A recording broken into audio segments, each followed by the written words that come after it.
It's my pleasure to introduce Assemblyman Josh Hoover, 7th Assembly District. We are honored to be joined by Assemblyman Hoover representing this Sacramento County 7th Assembly District. Hoover is a dedicated advocate for education and California families, currently serving as vice chair on several assembly committees, the author of the Phone Free Schools Act, and a father to a child on autism spectrum.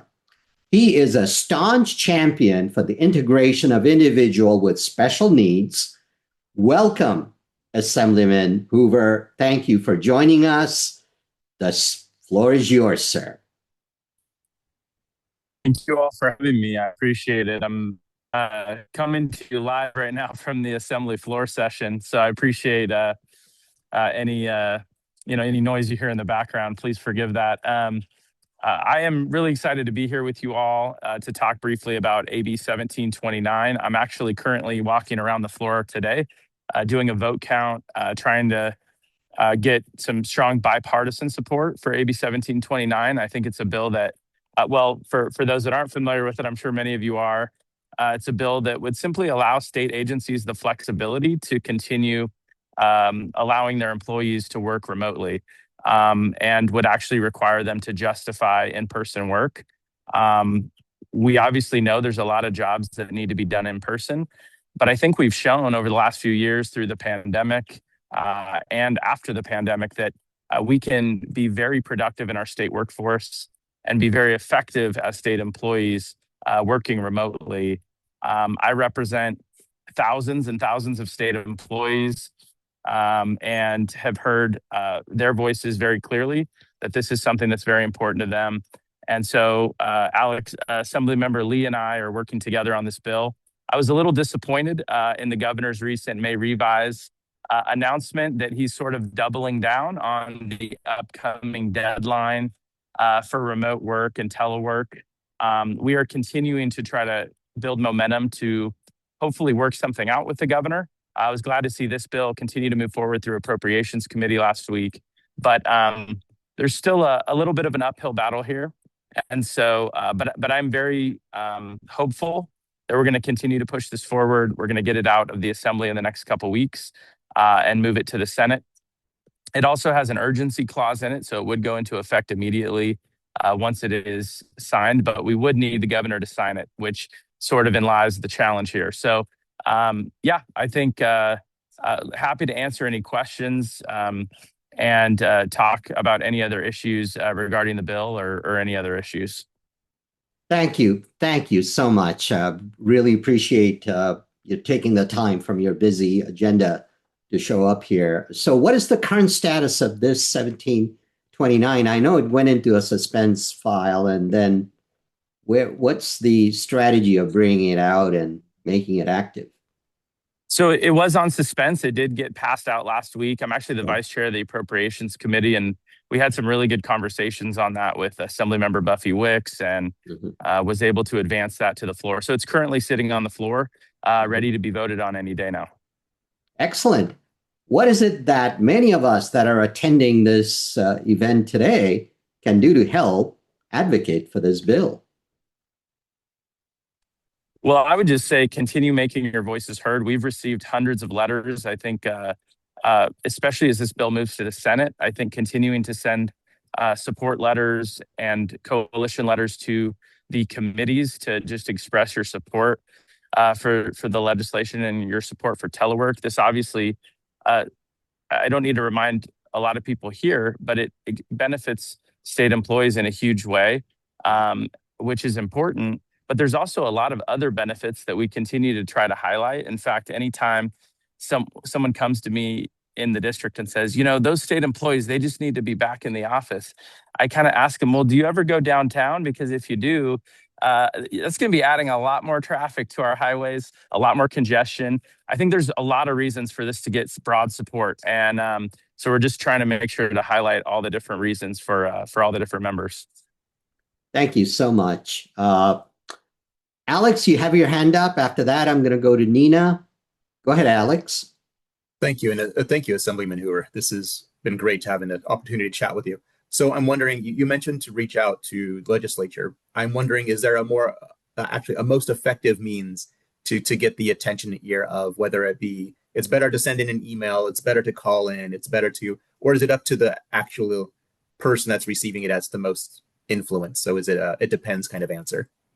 So I would say the most effective, right, that I would say is to contact your personal assembly representative or senate representative. I think that makes the biggest difference. So whether that's email, every one of our websites has a way to message us or email us or even call into the office and tell us. I would say it means the most when you call your actual representative. I think that's what's going to have the biggest impact. And so that's what I would definitely encourage. Thank you. Nina, you have your hand up. Go ahead and unmute, ask your question. Hi, Assemblyman Hoover. I've had a pre-written question for you, but after listening to you, I scratched it completely because I have to let you know I am a bedridden state employee, and the only way I can work is by 100% telework. However, my agency, it's been rumored, they said they will refuse to approve any RAs whatsoever. Is there a way that we can include in your argument that how many RAs is your agency approving? And is there like a blanketed denial of reasonable accommodations to state employees? Because if I continue to run into getting mine denied, I look at losing my livelihood, which could cost me my home. The barrel just comes down the wall. So these agencies who are refusing to approve RAs need to be held accountable. And I hope that I can find a way to help you in your initiative. I will contact my legislative person. I'm in Sacramento County. So anyway, back to my question. I really appreciate that. And I think that's a fantastic point. Honestly, whatever happens with this legislation or the governor's deadline, agencies absolutely need to be accommodating for employees that need those accommodations. And so maybe that's an issue that we can take up in a separate piece of legislation or even integrate into this one. But at the end of the day, I fully agree with you. And I'm really sorry to hear that, that there's very few of those getting approved. Thank you so much for that question. I do have a follow-up question. I understand you're the vice chair of the Appropriation Committee, correct? So in that capacity, how can the legislature ensure state departments have the necessary funding to implement physical accessibility upgrades and robust in-office accommodation, especially in the light of, well, we want people to come back to the office mandate? Do we have the adequate infrastructure and accommodation ability to accommodate person with disabilities?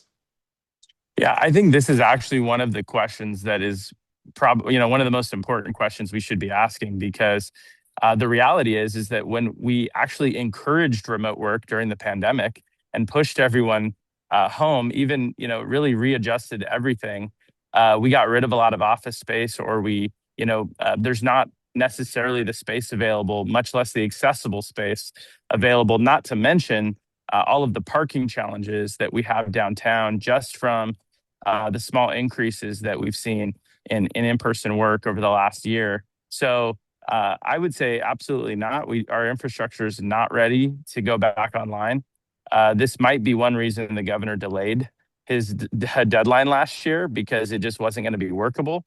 I'm still not convinced that we're ready to do that. And then on top of that, there's a lot of taxpayer cost savings that we could have if we actually embrace remote work. We did an audit of remote work a few years ago that I championed, and it found we could save $225 million taxpayer dollars just on office space alone, and energy costs and all of the maintenance that we pay for. That could be going to better uses than office space, I think, and we could continue remote work. Thank you so much. Alex, you have your hand up. Go ahead. Ask the question. Thank you. A follow up to what you just mentioned about the audit. So my understanding is that the approximate $200+ million is only with respect to buildings that are owned or leased by DGS. So does that mean that possibly there could be even further savings by buildings that are not managed or leased by DGS?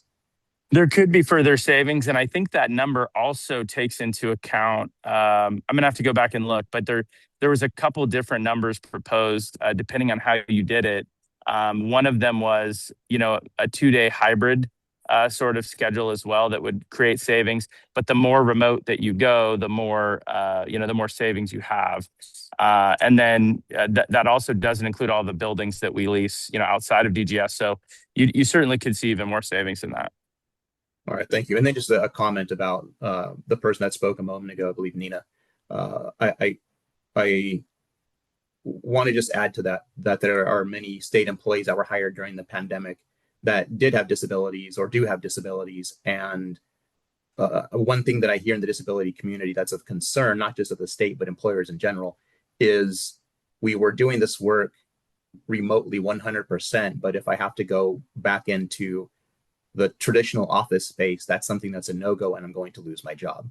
And there's so many people that are impacted by the mentality of returning to the state office space rather than allowing people with disabilities to continue working remotely from home, where they were successfully, in many cases, doing excellent work from their home offices. So just a comment. Yeah, I couldn't agree more. I think the state is risking losing a lot of amazing employees. And I think that's something that's not being talked about enough. And so, again, really hoping the governor sort of sees the light on this. Thank you. And just to add, just a thought, you don't need to respond, but I was reading through the bill, and I don't know if it would be possible to add a nod to basically something to the effect of agencies must also comply with all existing disability or accessibility laws. I think that's great. I'll talk to the author about that. Maybe that's something we can work on in the Senate. Great. Thank you. Good idea. Follow-up question to all this. Given your work, you also work on the Education Committee, correct? How can the state forge stronger pipelines to transition young disabled adults out of school and into civil service career? Is there a program or perhaps a track? Yeah, no, I think it's a great question, and it's not something that, at least I've been in the legislature, this is my 4th year now. It's not really an issue that I've seen discussed in a major way in the Education Committee over the last few years. So I think it's a great question that could definitely merit some investigation and maybe even some informational hearings. I would love to be a part of, looking into that. If you would like to follow up, maybe we can talk about it. How we could maybe talk. We have a new chair of the Education Committee, Assemblywoman Darshana Patel. Her and I are getting to know each other well, and she's very interested in exploring, different issues. And I think this could definitely be something we could bring to her. Great. I'll definitely connect with your office on this subject. Now, it's been publicly reported that, as a parent of a neurodivergent child, you have a child who is neurodivergent, is what's been reported, some going from that perspective. What systemic changes do you feel are most urgent to ensure individual on the autism spectrum can thrive in state workplace? There are so many neurodivergent state workers that work for us, but oftentimes there are barriers, there are struggles, there are issues that they encounter that I'm personally am aware of. So my question is, what do you think is a solution? So, as a parent, of a child on the autism spectrum, actually, he's not really a child anymore. He's about a year away from being an adult now. So we're definitely looking at this very seriously just in his life right now is, you fight through the IEP process to really advocate for your child to get the appropriate accommodations.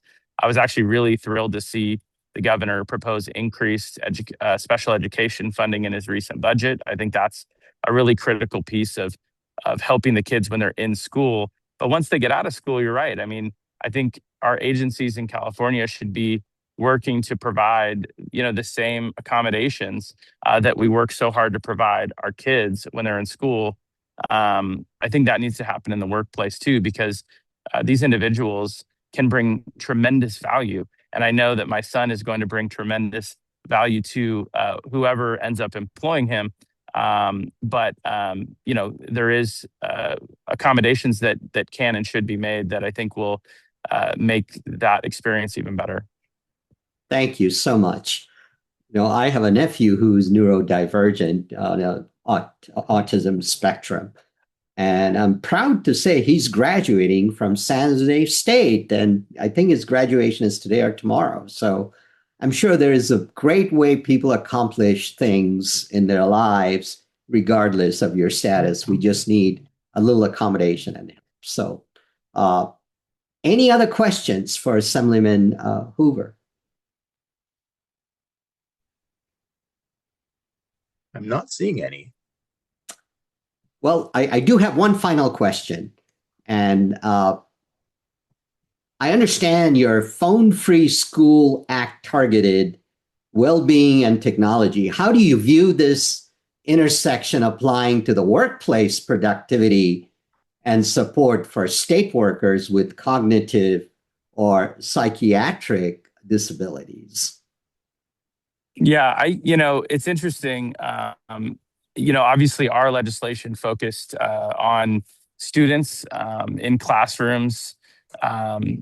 There's so much research coming out that has made it very clear that, especially on developing brains for young people, too much screen time is really dangerous. In fact, American teenagers are currently reporting spending 5 hours a day on social media alone, which I think has really rewired a lot of our kids' brains in the not so good way. And so we really just felt that it was important to create more phone-free spaces for younger people. Now, I haven't really looked into what that could look like in the workplace. I definitely would want to be careful to, obviously taking away choice from employees or from anyone. But certainly, we're seeing phone-free spaces grow in society, right? Whether it be concerts or comedy shows or whatever it might be. And I do think that's a good trend that could really help us disconnect and reconnect with the real world in a better way. So certainly, not pursuing anything legislatively at this time beyond schools, but I do think that, we need to be looking at ways that we can sort of move away from our screens a little more. Great. Carrie, you have your hand up. Please go ahead, unmute. I do. And I know this is a little bit of a tangent, the specific bill we're talking about right now, but I'm just curious, is there anything in that bill that would also kind of, I guess I'm frustrated that students are always on a screen at school too. And then they come home and they do their homework on the computer. It makes it impossible. I can't be hovering over my daughter to make sure she's not watching YouTube while she's doing her homework. And she's neurodivergent too. And I think it really impacts her focus, her attitude, the way she talks to me. So sorry, I didn't mean to vent, but is there any piece of the bill that deals with that? You're 100% right. And so this is what I would say is there's a lot of baby steps happening, right? We're moving in the right direction. The Phone Free Schools Act was a good start because it required districts to create policies to reduce phone use during the school day.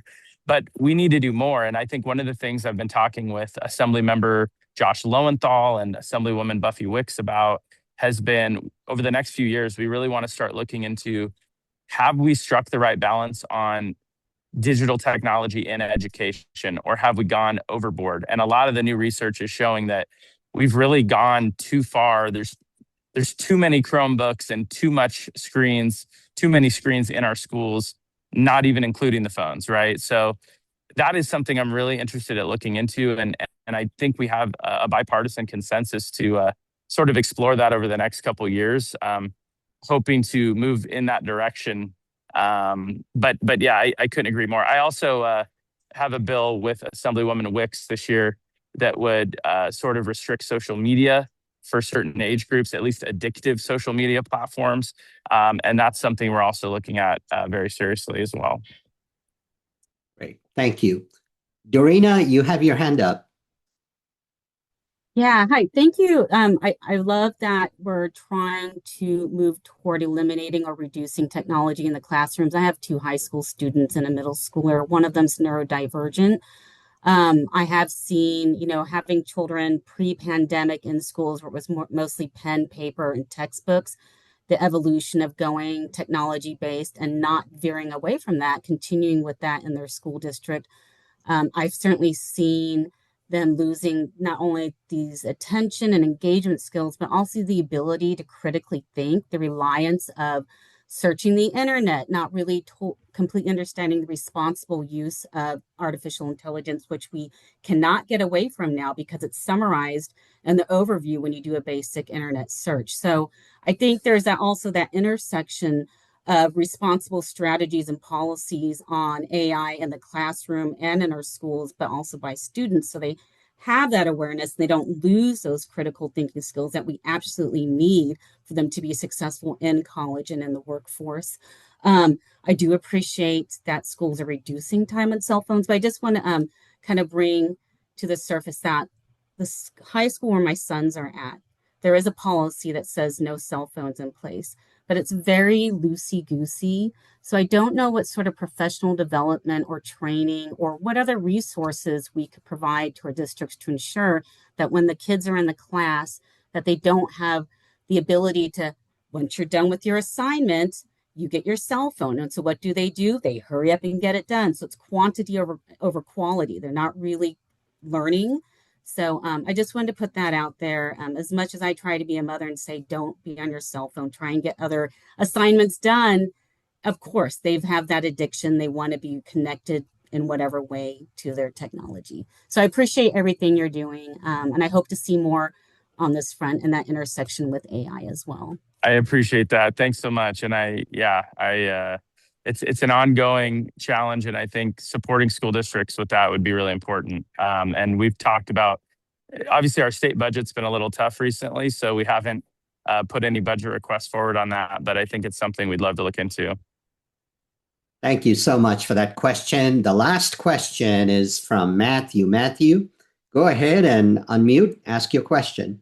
Yeah, I kind of wanted to tail something that Dorina had kind of already introduced in her last comment, but in general, I'm hearing a lot of people who are related to or connected to people with neurodivergencies, but I don't tend to typically hear direct recognition from somebody who does on these matters when this occurs.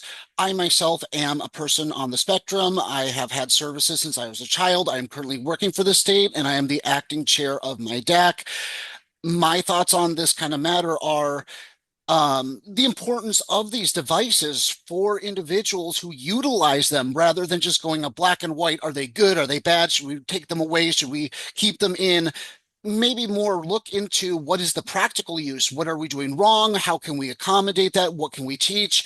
When I was a kid, we learned how the internet in general was a big thing. So not just AI, but, we learned how to identify wrongful things on the internet, how to properly research information. That's a way to go about it rather than just taking everything away. I feel that being sensitive to the needs of individuals, not just saying, well, it's going to affect them, it's going to take away their attention, all this, but recognize that some of them actually utilize them for good uses in the workplace, in school, etc., is very important as well. Making sure that they are seen on that part and they don't lose resources for that, and they don't have to explain them all the time either. It can be very embarrassing to have to get a reasonable accommodation to be able to listen to music while you're working, because the kind of work you do, you might need that distraction, to properly work. But then, it's embarrassing to have to go to EEO and go through all that and say, well, it's because I have OCD or I have ADHD or something like that. Just having that option and meeting their peak needs on their own private scale is, really pinnacle for them.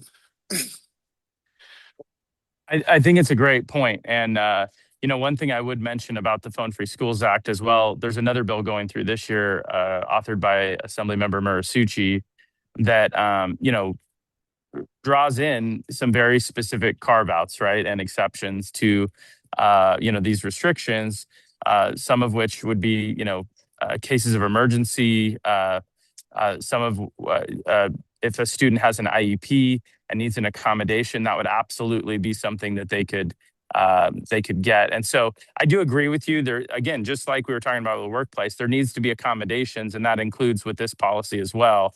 I think it's really important that those accommodations can still be made. So we definitely haven't gotten rid of that. But I think just in terms of critical mass of the smartphone and the social media and all the negative stuff that comes from those, I think we are trying to reduce that while also preserving, availability or accessibility to people who need it. So are there any kind of plans for any kind of direct surveys or information to get that, especially from individuals on the spectrum, to properly address and figure out an approach for that? Well, I think school districts today, right, continue to provide those accommodations and allow those devices to be used. So I have not heard directly from anyone in the school system that's been a challenge or that hasn't been allowed. The bill specifically requires that be allowed. So I think as of now, I don't have any other plans on that, but certainly have open ears to any challenges that are occurring in the schools with this policy for sure. Thank you so much for that question. And Assemblyman Hoover, thank you so much for showing up here and the good work that you're doing on behalf of everyone, including the state, on this AB 1729.